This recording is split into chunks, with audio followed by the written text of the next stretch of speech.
Vijayasai Reddy episode ను మళ్లీ తెరపైకి తెచ్చారు శాంతి భర్త మదన్ మోహన్. విజయసాయిరెడ్డికి డిఎన్ఏ పరీక్షలు నిర్వహించాలని, అప్పుడే వాస్తవాలు వెలుగులోకి వస్తాయన్నారు. ఈ మేరకు మదన్ మోహన్ మంత్రి లోకేష్ ను కలిసి విజ్ఞప్తి చేశారు. తన భార్యను లోబర్చుకొని 1500 కోట్ల భూములు కబ్జా చేశారని మదన్ మోహన్ ఆరోపిస్తున్నారు.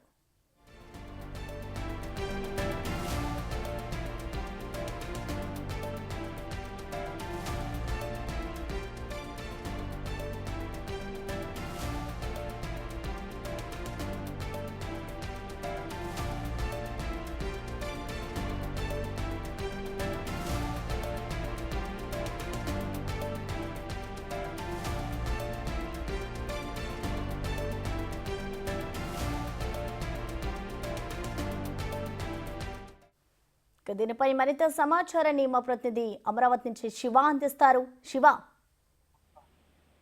మొత్తం మీద చూసుకుంటే ఏదైతే గతంలో ఎండోమెంట్ కమిషనర్, డిప్యూటీ కమిషనర్ శాంతి వ్యవహార శైలి తాజాగా ఇప్పుడు మంత్రి లోకేష్ ఎదిగిన పరిస్థితి కల్పించింది. ప్రధానంగా చూస్తే తనని నేను విజయసాయిరెడ్డిపై ఫిర్యాదు చేశాను ఏకైక నెపంతో తనని ఇక్కడి నుంచి కూడా వేరే రాష్ట్రానికి బదిలీ చేశారు. అలాగే తనని ఇబ్బందులు పాలు చేసి తన భార్యని శాంతిని బలవంతంగా లోబర్చుకున్నారు. దీనిపై సమగ్రమైన విచారణ చేయాలని చెప్పి కూడా ఆయన నారా లోకేష్ చేపట్టిన ఫిర్యాదు చేయడం జరిగింది. ఫిర్యాదు చేసిన తర్వాత దీనికి సంబంధించి పూర్తి స్థాయిలో విచారణ చేపించి న్యాయం చేస్తానని చెప్పి కూడా లోకేష్ హామీ ఇచ్చినట్లు కూడా తెలుస్తా ఉంది. Okay, thank you Shiva.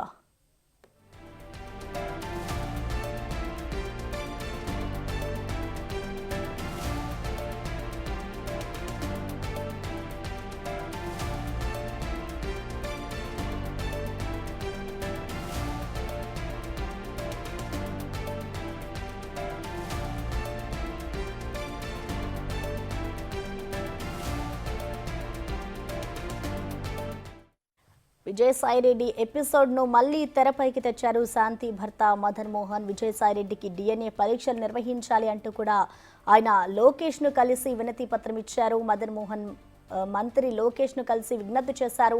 తన భార్యను లోపర్చుకొని 1500 కోట్ల భూములను కబ్జా చేశారు అంటూ కూడా ఇటు మదన్ మోహన్ అయితే ఆరోపిస్తున్నారు. విజయసాయిరెడ్డికి డిఎన్ఏ పరీక్షలు నిర్వహించాలని, అప్పుడే వాస్తవాలు బయటకు వస్తాయి అంటూ కూడా ఆయన మంత్రి లోకేష్ తో చెప్పుకొచ్చారు.